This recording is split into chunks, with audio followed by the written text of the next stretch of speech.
आज हम लोग पढ़ने वाले हैं, चलो देखो, आज हम लोग पढ़ने वाले हैं डिसीजन कंट्रोल स्टेटमेंट के बारे में। ठीक है, डिसीजन कंट्रोल स्टेटमेंट को सुने ध्यान से। डिसीजन कंट्रोल स्टेटमेंट को कंडीशनल स्टेटमेंट के नाम से भी जाना जाता है। इन्हीं को कंडीशनल स्टेटमेंट भी कहा जाता है। ठीक है, सबसे पहले हम आपको बताएंगे डिसीजन कंट्रोल स्टेटमेंट क्या होता है या कंडीशनल स्टेटमेंट क्या होता है। सब लोग ध्यान से सुनेंगे तो समझ में आएगा। अभी तक हम लोगों ने जो पढ़ा वहां पे जितने स्टेटमेंट थे वो सारे के सारे स्टेटमेंट सिंपल स्टेटमेंट थे। Simple statement in the sense, जैसे अगर हम जो प्रोग्राम के अंदर जो हम लिखते हैं हर एक लाइन अपने आप में एक स्टेटमेंट होती है। ठीक है, मतलब जो प्रोग्राम के अंदर जो लाइनें लिखी जाती हैं हर एक लाइन अपने आप में एक स्टेटमेंट होती है, एक इंस्ट्रक्शन होती है। अभी तक जो हम प्रोग्राम बना रहे थे उसमें हर एक लाइन के अंदर मतलब जितने अभी तक जो हमने प्रोग्राम बनाए उसमें जितने भी स्टेटमेंट थे सारे के सारे स्टेटमेंट सिंपल स्टेटमेंट थे, है ना। मतलब स्टेटमेंट डिफरेंट टाइप्स के होते हैं। सबसे पहला जो स्टेटमेंट का टाइप में आता है, स्टेटमेंट के टाइप में आता है, उसे क्या कहते हैं, सिंपल स्टेटमेंट।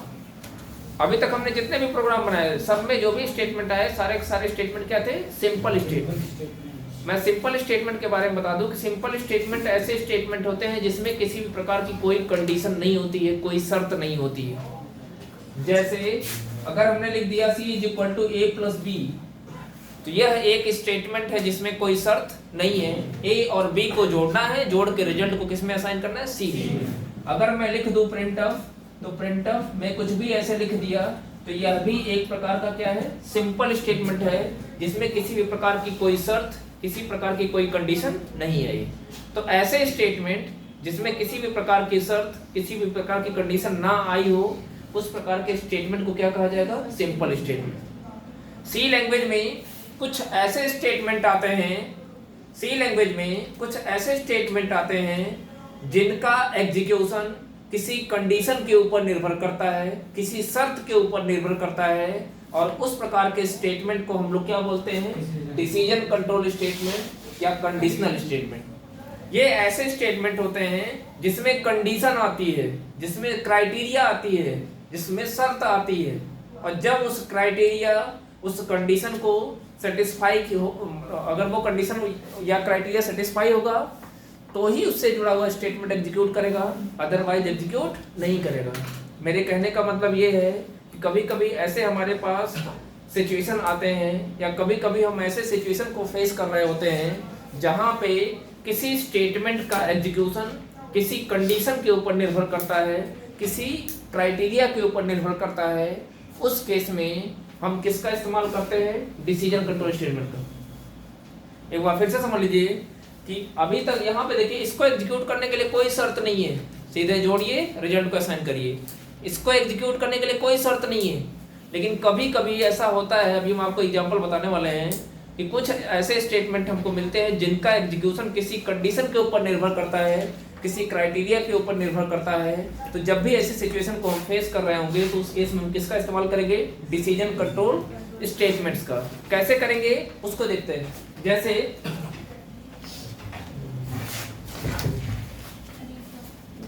देखें, जैसे हम ये कहते हैं कि कोई इवन नंबर है,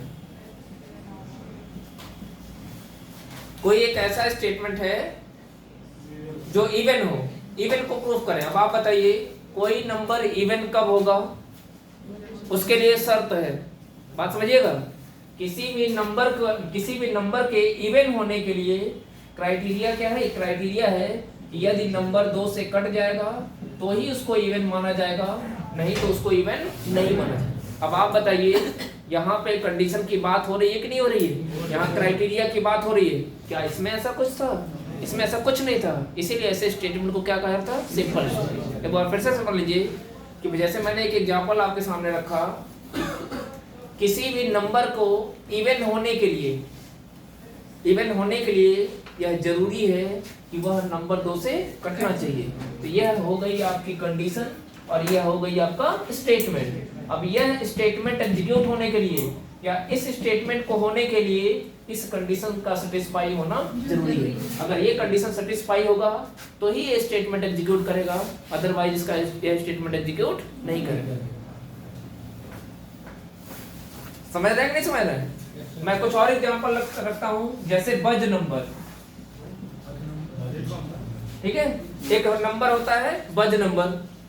अब ऐसे तो हम किसी नंबर को बज नंबर कहेंगे नहीं, उसके लिए शर्त होती है कि किसी नंबर को बज नंबर कब कहा जाएगा, जब वह नंबर 7 से कट जाए अथवा के लिए आर यूज करते हैं, लॉजिकल आर।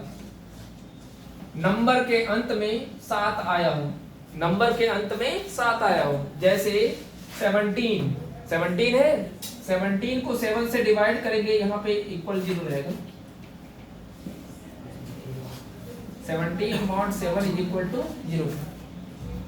17 को 7 से डिवाइड करेंगे नहीं होगा, लेकिन 17 के अंत में लास्ट में 7 आया है कि नहीं आया, इसलिए हम कह सकते हैं कि यह नंबर बज नंबर है। तो आप बताइए किसी भी नंबर के बज होने के लिए शर्त क्या है? शर्त ये है कि वह या तो 7 से कट जाए या तो नंबर के लास्ट में कितना है 7। अब आप बताइए यहाँ पे यह स्टेटमेंट एग्जीक्यूट कब करेगा, जब ये शर्त फॉलो होगा।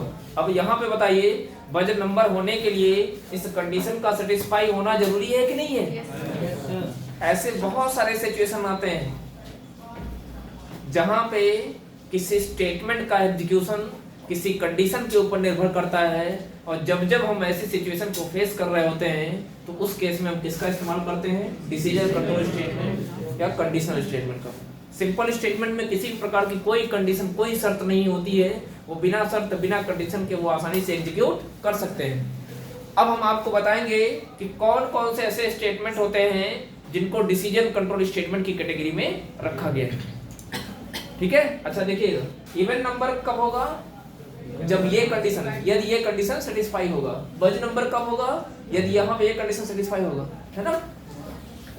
अब इसके बाद हम आपको बताने वाले हैं टाइप्स ऑफ डिसीजन। ये तो था डिसीजन कंट्रोल स्टेटमेंट क्या होते हैं। मैं एक बार फिर से बता दूं, कभी कभी हम ऐसी सिचुएशन को फेस कर रहे होते हैं जहां पे किसी स्टेटमेंट का एग्जीक्यूशन किसी कंडीशन के ऊपर निर्भर करता है। ऐसे जितने भी सिचुएशंस आएंगे हम वहां पे किसका इस्तेमाल करेंगे? Decision control statement. अब इसके अंतर्गत कौन कौन से आते हैं अभी हम इसको बारी बारी से देखेंगे। ठीक है, देखिए मैं यहाँ पे जो टाइप्स ऑफ स्टेटमेंट मैं लिखा हूँ मैं इसको कंप्लीट कर दे रहा हूँ। ठीक है, सिंपल स्टेटमेंट ऐसे स्टेटमेंट होते हैं तो मैंने बताया जिसमें कोई कंडीशन नहीं होती है। जो दूसरा होता है जिसको डिसीजन कंट्रोल स्टेटमेंट कहा जाता है। एक और होता है जिसे लूपिंग स्टेटमेंट कहा जाता है, इसमें हम लोग लूप्स वगैरह पढ़ेंगे। एक और स्टेटमेंट होता है जंप स्टेटमेंट, जिसमें एक ही आता है, वो होता है गो टू। ठीक है, जंप स्टेटमेंट। इतने सारे स्टेटमेंट होते हैं। तो सिंपल स्टेटमेंट के ऊपर हमने पढ़ लिया, हम लोगों ने पढ़ लिया है। अब जो दूसरा टाइप हम लोग पढ़ने वाले हैं उसका नाम क्या है? Decision control statement. अभी इसको बाद में अलग से लिख लीजिएगा, पहले समझ लें इसके अंतर्गत हम लोग क्या क्या पढ़ने वाले हैं। सुने, एक होता है इफ स्टेटमेंट, एक होता है इफ एल्स स्टेटमेंट, एक होता है लैडर इफ स्टेटमेंट, जिसको मल्टीपल इफ स्टेटमेंट के नाम से भी जाना जाता है। एक लैडर इफ एल्सिफ होता है, लैडर इफ एल्सिफ स्टेटमेंट्स होता है। ठीक है,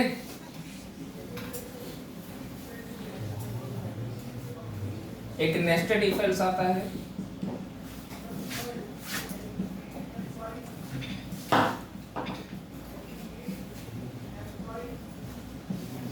ठीक है। इतने टाइप के स्टेटमेंट्स आते हैं। ठीक है, हालांकि एक और ऑपरेटर होता है जो डिसीजन कंट्रोल स्टेटमेंट के आधार पे ही वर्क करता है, उसका नाम क्या है? कंडीशनल ऑपरेटर, है ना। उसको हम अलग से बता देंगे कंडीशनल ऑपरेटर। कंडीशनल ऑपरेटर हमने अभी आपको नहीं पढ़ाया है, वो भी इफ एल्स के अप्रोच पे ही वर्क करता है, इफ एल्स के अप्रोच पे वर्क करता है। तो उसको जब इफ एल्स पढ़ा देंगे ना, या सबसे लास्ट में पढ़ा देंगे कंडीशनल ऑपरेटर, ठीक है। सुने, डिसीजन कंट्रोल स्टेटमेंट में आपके यही सारे स्टेटमेंट आते हैं, if else, ladder if else, और आता है नेस्टेड इफ, ठीक है। इतने सारे स्टेटमेंट हम इसमें पढ़ने वाले हैं, ठीक है। स्विच केस अलग से पढ़ा जाएगा, उसको ब्रांचिंग स्टेटमेंट के नाम से जाना जाता है, ठीक है। उसको ब्रांचिंग स्टेटमेंट के नाम से जाना जाता है। उसको चाहो तो इसी में ऐड कर सकते हो। स्विच केस स्टेटमेंट को ब्रांचिंग स्टेटमेंट के नाम से जाना जाता है। उसमें इसको जब पढ़ाया जाएगा तो बताया केसेस वाले होते हैं ना, केस बाय केस। हो गया।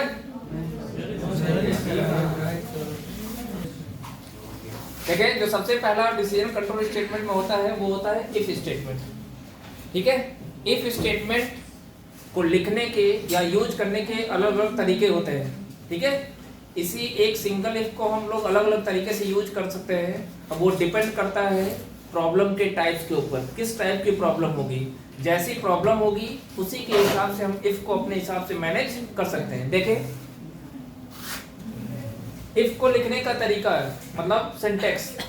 इफ के साथ कभी कभी ऐसा होता है कि एक सिंगल इफ होता है और उसके साथ स्टेटमेंट भी एक ही होते हैं।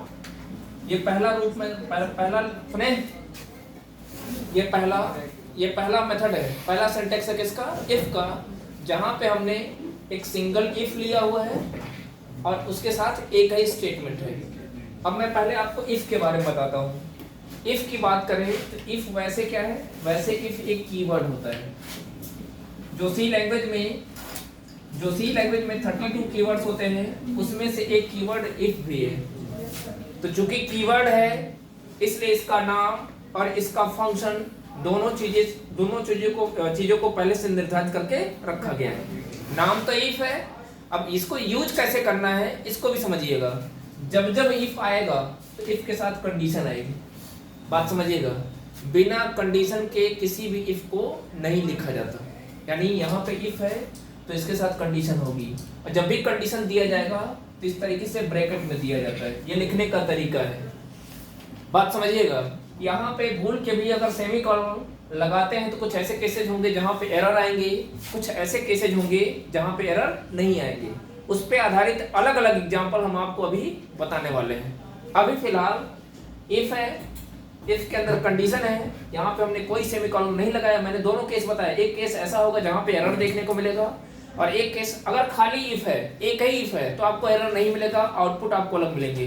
हालांकि अभी उस पर आधारित क्वेश्चन हम आपको अलग से बताएंगे। अभी फिलहाल ये जो सिंटेक्स है इसमें सेमीकोलन हमने नहीं लगाया है। अब ये वर्क कैसे करता है, इफ के अंदर दी गई कंडीशन को हम चेक करेंगे। अगर ये कंडीशन ट्रू होगी, ध्यान समझिएगा, अगर ये कंडीशन ट्रू होगी, टी का मतलब ट्रू से है, अगर ये कंडीशन ट्रू होगी तो ये वाला स्टेटमेंट एग्जीक्यूट करेगा। अगर ये कंडीशन फॉल्स होगी तो इस स्टेटमेंट को एग्जीक्यूट नहीं करेगा, स्किप कर देगा, छोड़ देगा। अब बात समझिएगा, यहाँ पे यदि यहाँ पे इफ के साथ एक ही स्टेटमेंट है, इसको देखिए, जब इफ के साथ एक ही स्टेटमेंट हो तो ऐसे केसेज में हम चाहें तो इस स्टेटमेंट को कर्ली ब्रेसेस में लिखें या ना लिखें, कोई फर्क नहीं पड़ेगा। मेरे कहने का मतलब ये है कि जैसे मान लीजिए अगर किसी चीज को हम ऐसे लिख देते हैं, इफ के साथ अगर एक स्टेटमेंट है उसको हम इस तरीके से बिना कर्ली ब्रेस के लिखें, या इसी स्टेटमेंट को हम कर्ली ब्रेस के अंदर लिख दें, प्रोग्राम के अंदर कोई असर नहीं पड़ेगा। जैसे यहाँ पे था, अगर ट्रू होगा, जानते हैं कर्ली ब्रेस कब लगाते हैं, जब एक से ज्यादा स्टेटमेंट होते हैं। जब एक से ज्यादा स्टेटमेंट होते हैं तो उन सारे स्टेटमेंट को हम किस में रखते हैं, कर्ली ब्रेस में। तो अगर कंडीशन ट्रू होगी तो कर्ली ब्रेस के अंदर आएगा, जितने स्टेटमेंट होंगे 2 4 6 1 जितने भी होंगे सबको एग्जीक्यूट करेगा। और अगर कंडीशन फॉल्स होगी तो पूरी बॉडी से बाहर। इस केस में पूरी बॉडी तो दिख रही है, इस केस में जो सिंगल स्टेटमेंट होता है उसी को अपनी बॉडी समझता है। ट्रू होने पे एग्जीक्यूट करेगा, फॉल्स होने पे उसको छोड़ देगा। समझ में आई बात? अब ये ऐसे नहीं समझ में आएगा, हम इस पे आधारित एक एग्जांपल लेते हैं, ठीक है। यहाँ पे देखें, मैं बिल्कुल जैसा सिंटेक्स मैंने लिखा है वैसा ही मैं बिल्कुल एग्जांपल लेने वाला हूँ। अच्छा, इसको सिस्टम पे रन कराने का प्रयास मत करिएगा, ये लिखने का तरीका हम बता रहे हैं। ये जो प्रोग्राम हम बता रहे हैं वाइड में, इसके ऊपर हेडर फाइल, इसको रन कराना है, पता चले इसी को रन कराइए, कुछ लोग कराएंगे।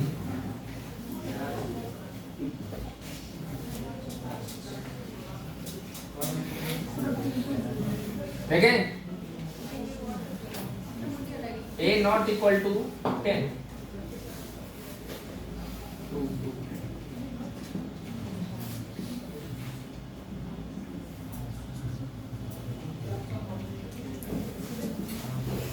देखिए ध्यान से, यहाँ पे हमने एक प्रोग्राम बनाया है जहाँ पे एक वेरिएबल है जिसकी वैल्यू को हमने कितना ले लिया है 4। उसके बाद हमने क्या लिखा है CLR। अब यहाँ पे इफ स्टेटमेंट रखा गया है। तो आप जानते हैं, आप पहला चीज प्रोग्राम की ट्रेसिंग आपको आनी चाहिए। जब तक आप प्रोग्राम की ट्रेसिंग नहीं सीखोगे तब तक आपको प्रोग्राम को मतलब समझ में नहीं आए। तो जब भी प्रोग्राम को ट्रेस करना हो, जब भी प्रोग्राम को ट्रेस करने मतलब प्रोग्राम के अंदर लिखी गई हर एक लाइन का मतलब समझने से है। तो हम देखिए हम कैसे समझते हैं, हमको कोई नया कोड दे दिए तो हम मेन को पहले ढूंढते हैं, मेन से स्टार्ट करते हैं। तो मेन पहले इस लाइन को जब हम समझने का प्रयास करें तो इसका मतलब क्या है, a एक वेरिएबल है जिसका टाइप इंट है, इसके अंदर कितना असाइन किया जा रहा है 4। इसका मतलब ये हो गया। फिर जब यहाँ आएंगे हर एक लाइन का मतलब समझिए बारी बारी से। तो ये CLR है, आपको पता है CLR क्या करता है, प्रोग्राम के अंदर लिखी गई जो पहले से मौजूद आउटपुट होता है उसको क्या करता है, क्लियर करता है। अब जब यहाँ पे आएंगे तो a की वैल्यू, यहाँ देखिए इफ है, इफ के बारे में हमने आपको बता दिया है। अब जो यहाँ पे बताया उसी हिसाब से हम यहाँ पे उसको एग्जीक्यूट करेंगे। तो a की वैल्यू 4 है, ये कंडीशन है। कह रहा है इफ का मतलब यदि होता है या अगर। कहीं पे भी क्वेश्चन यदि अगर मगर आए तो तुरंत लगाएंगे किसका, इफ का। इसका मतलब इफ का मतलब यदि होता है। और जब इंग्लिश में भी लिखते हो ना, इफ कब लगाते हो, जब यदि कहीं आता है या अगर आता है वहीं पे इफ लगाते हो ना। तो वैसे यहाँ पे है कि यदि a की वैल्यू मतलब 4 बराबर नहीं होगा किसके, 10 के। क्या 4 10 के बराबर है, कंडीशन होगी ट्रू होगी तो ये वाला स्टेटमेंट एग्जीक्यूट करेगा कि नहीं करेगा, यानी प्रिंटअप प्रिंट करेगा। क्या प्रिंट करेगा, प्रिंटअप प्रिंट कर देगा। अब बात समझिएगा, मतलब ये प्रिंटअप मैंने आपको क्या बताया कि डिसीजन कंट्रोल स्टेटमेंट ऐसे स्टेटमेंट होते हैं जहां पे किसी स्टेटमेंट का एग्जीक्यूशन किसी कंडीशन के ऊपर निर्भर करता है। यहाँ पे क्या होता है, इस प्रिंटअप को अगर ध्यान से देखिए, ये ऐसा स्टेटमेंट है जिसका एग्जीक्यूशन इस कंडीशन के ऊपर निर्भर कर रहा है। अगर ये कंडीशन ट्रू होगी तो ये प्रिंटअप एग्जीक्यूट करेगा। अगर ये कंडीशन फॉल्स होती, जैसे अगर हम a की वैल्यू 10, आप लोग 4 रख के एक बार रन करा लीजिएगा, दूसरी बार आप इसकी जाके यहाँ पे जाके वैल्यू को चेंज कर दीजिएगा 10। तो जब हम a की वैल्यू 10 रखेंगे तो 10 इज नॉट इक्वल टू 10 के, इस बार कंडीशन होगी फॉल्स। तो जब कंडीशन फॉल्स होगी तो अब क्या करेगा, कंडीशन फॉल्स होगी तो मैंने क्या कहा, एक लाइन छोड़ देगा, मतलब इस पहली लाइन को छोड़ देगा। अब आप बताइए क्या ये प्रिंटअप एग्जीक्यूट हो पाया, नहीं। जब a की वैल्यू 10 होगी तो उस केस में आउटपुट क्या आएगा, ब्लैंक स्क्रीन। आउटपुट क्या आएगा, कुछ नहीं, आउटपुट कुछ नहीं है, कारण प्रिंटअप एग्जीक्यूट नहीं हो पाया। तो आप देखिए ये इस प्रिंटअप का एग्जीक्यूशन किसके ऊपर निर्भर कर रहा है, इस कंडीशन के ऊपर। ट्रू होने पे ये प्रिंटअप एग्जीक्यूट कर रहा है और फॉल्स होने पे ये प्रिंटअप एग्जीक्यूट नहीं कर रहा है। समझ में आई बात। अब इसी में एक और सिनेरियो मैं आपको बताना चाहता हूँ कि आपसे हम एक सवाल पूछना चाहते हैं, ठीक है। वो ये है, सुने, अगर मैं यहाँ पे बस इज इक्वल टू ऐसे कर दूं और यहाँ पे मैं कर दूं 0, अब आपका आंसर क्या आएगा, 0 a में चला जाएगा।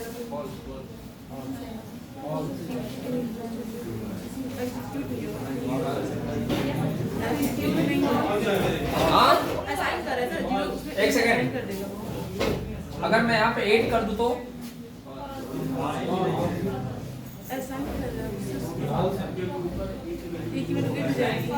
यहाँ पे देखें, यहाँ पे आप लोग मिस्टेक कर रहे हो, फॉल्स। यहाँ पे इक्वल ऑपरेटर नहीं है बल्कि असाइनमेंट ऑपरेटर है।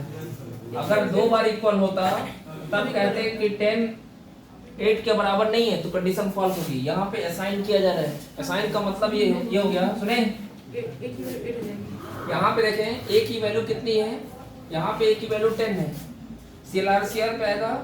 अब क्या होगा, 8 चला जाएगा ए में, यहाँ असाइनमेंट ऑपरेटर, ध्यान से देखें ये कौन सा ऑपरेटर है, असाइनमेंट ऑपरेटर, जो क्या करता है राइट हैंड साइड की वैल्यू को भेज देता है किसमें, लेफ्ट हैंड साइड, यानी ये 8 चला जाएगा किसमें, ए में। अब ये 8 10 हटेगा, इसके जब कितना हो जाएगा 8। अब यहाँ पे कैसे पता करोगे कि यहाँ तो वैल्यू ओवरऑल क्या मिली 8। अब कैसे चेक करोगे कि कंडीशन ट्रू है कि फॉल्स है, नहीं बनेगा, बना है। सुनिए आपको पता है लॉजिकल ऑपरेटर मैंने पढ़ाया था, जीरो और नॉन जीरो वैल्यू का कॉन्सेप्ट याद है। नॉन जीरो वैल्यू के केस में हमेशा क्या मिलता है, ट्रू मिलता है। नॉन जीरो वैल्यू के केस में हमेशा क्या मिलता है, ट्रू मिलता है, और जीरो वैल्यू के केस में हमेशा क्या मिलता है, फॉल्स। अब आप बताओ 8 कैसी वैल्यू है, नॉन जीरो, और नॉन जीरो वैल्यू का मतलब क्या होता है, ट्रू। ट्रू होगी तो क्या प्रिंट करेगा, आईसी। ऐसा भी क्वेश्चन आपसे पूछा जा सकता है। लेकिन इस केस में जब इस प्रोग्राम को आप कंपाइल कराओगे, सुने इस प्रोग्राम को कंपाइल कराएंगे तो एक वार्निंग मैसेज भी आएगा, एक वार्निंग मैसेज आएगा। वो वार्निंग मैसेज इसलिए आएगा क्योंकि ए के अंदर जो हमने वैल्यू असाइन किया है उस वैल्यू का हम इस्तेमाल नहीं कर रहे हैं, मतलब प्रिंट वगैरह नहीं कर रहे हैं, ना ही कैलकुलेशन में हम लोग कर रहे हैं। इस वजह से यहाँ पे क्या आएगा, एक वार्निंग आएगा। ठीक है, तो ये सब चीजें आप लोग ध्यान देते रहिए। सब लोग आंसर बता दिए किसका फॉल्स आएगा, क्योंकि सब लोग ये इक्वल, इसको ये नहीं देखे कि ये असाइनमेंट ऑपरेटर है, सब लोग इक्वल समझ के बता दिए इसका आंसर क्या आएगा, फॉल्स है, जबकि इसका आंसर क्या आएगा, ट्रू आएगा। ठीक है,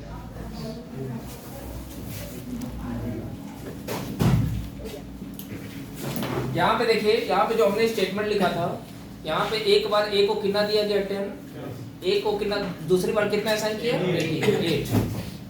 आप ये समझिएगा कि इस टाइप के क्वेश्चन जो होते हैं ना, कभी आपको ऐसी कंडीशन प्रोग्राम में आपको नहीं मिलेगी कि आप वैल्यू असाइन करके कंडीशन को ट्रू कराइए। ऐसे क्वेश्चन आउटपुट में पूछे जाते हैं, बात समझिएगा। ऐसे क्वेश्चन आउटपुट में पूछे जाते हैं। पूछा जाएगा क्या, what will be the output of following code, जो कोड लिखा गया है, what will be the output of the following code. अगर मान लीजिए आपको ये कोड कहीं से मिल जाता और इस कोड को आप सिस्टम पे लिख के रन कराते, सिस्टम पे राइट करके, और यदि आंसर इन केस आता क्या, जो मैं बता रहा हूं आईसीए आएगा, तो आपके मन में ये सवाल उठता, सर आईसीए कैसे आ रहा है, आता कि नहीं आता है? तो फिर उस समय आप कैसे जज करते कि आईसीए आ रहा है? अभी आप इसको सिस्टम पे रन कराएंगे तो इसका आंसर आईसीए ही आएगा। अब अगर आईसीए आ रहा है तो कैसे आ रहा है, तो मैं उसी चीज को बताने का प्रयास किया हूं या बताया हूं कि जब ऐसा कोड आपको कहीं लिखा हुआ मिल जाए किसी भी एग्जाम में, तो उस केस में हम कैसे चेक करेंगे कि हमारा आउटपुट क्या आएगा। मैं उस केस के संदर्भ में मैं आपको बताया हूं। मैंने ये नहीं कहा कि ऐसी कंडीशन आप जब किसी प्रॉब्लम को सॉल्व करोगे तब ऐसी कंडीशन आपको बनानी पड़ेगी, तो वहां पे तो हम रिलेशनल ऑपरेटर ही यूज करेंगे। लेकिन इन केस अगर आउटपुट के क्वेश्चन पूछे जा रहे हैं आपसे, तो ऐसा कोड अगर लिखा गया तो हम कैसे पता करेंगे? ये सवाल तो आपका होना चाहिए था, लेकिन हमने तो खुद ही ऐसा क्वेश्चन लाया जानबूझ के ऐसी चीजें उठे, तो उस केस में हम कैसे जज करेंगे कि हमारा आउटपुट कैसा आएगा? उस केस में जो हमने बताया ना, ये जीरो और नॉन जीरो वैल्यू का कॉन्सेप्ट, भाई लॉजिकल जो ऑपरेटर होते थे वो जीरो वैल्यू के हिसाब से फॉल्स देते थे, नॉन जीरो वैल्यू के हिसाब से ट्रू देते थे, देते कि नहीं देते थे?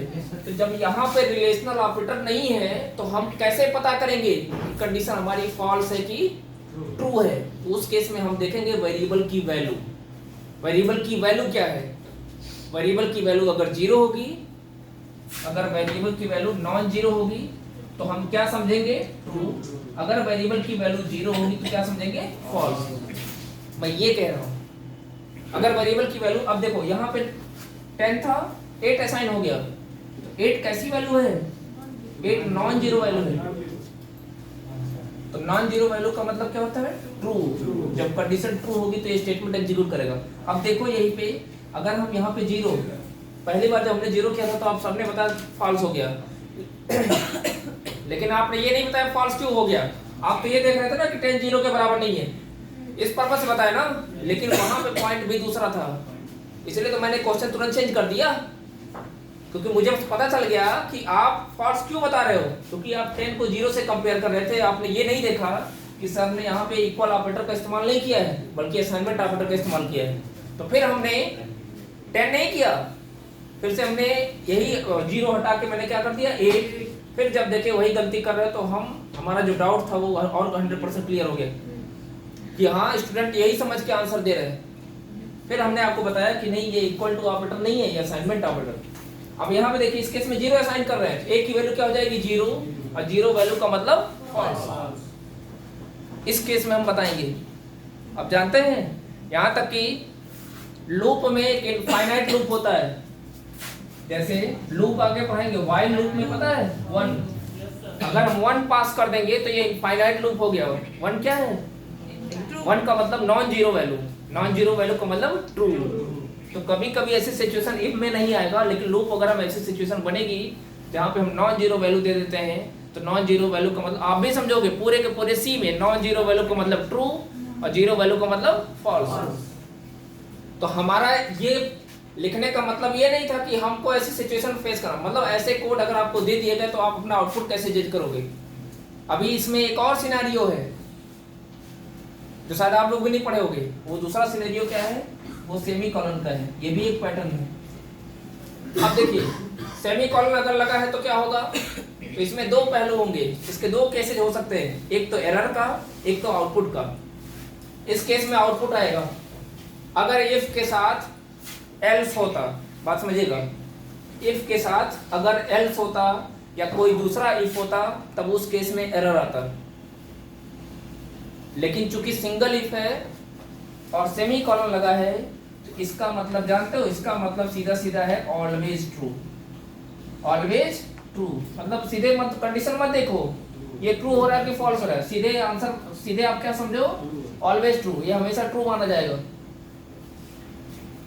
समझ रहे हैं ना, ये हमेशा ट्रू माना जाएगा। और जब ट्रू हो गया तो क्या प्रिंट करेगा, आईसी। अब चाहे यहाँ पे लेस आर इक्वल हो, चाहे ग्रेटर आर इक्वल हो, जो मर्जी कंडीशन दिया हो, कंडीशन की परवाह हमको नहीं करनी है। इस केस में हमेशा क्या माना जाएगा, ट्रू। लेकिन ध्यान रहे ये तभी होगा जब सिंगल इफ होगा। इफ के साथ एल्स लगाएंगे, इफ के साथ एल्स लगाएंगे तो एरर आएगा। एरर क्या आएगा, मिसप्लेस्ड एल्स स्टेटमेंट, इस टाइप का एरर आएगा। समझ में आई बात। तो ये दूसरा है, ऐसे क्वेश्चन कॉम्पिटिटिव एग्जाम में या कंपटीशन एग्जाम में या इंटरव्यू के तौर पे आपसे पूछे जाते हैं, जो आपके अपने जो ये भी बताता है कि आपने कितना इम्प्लीमेंटेशन किया हुआ है। अगर इस टाइप के प्रॉब्लम को आपने पढ़ा है, सॉल्व किया है, इससे पता चलता है कि आपने प्रैक्टिकल अच्छा किया हुआ है, आपने जगह जगह चीज़ों को बदल के पढ़ाई की हुई है, उससे आपकी स्किल की टेस्ट होती है। समझ में आई बात। अब वही कि बस जो चीज़ें हैं कभी कुछ साइड से भी हट के पढ़नी चाहिए, ठीक है।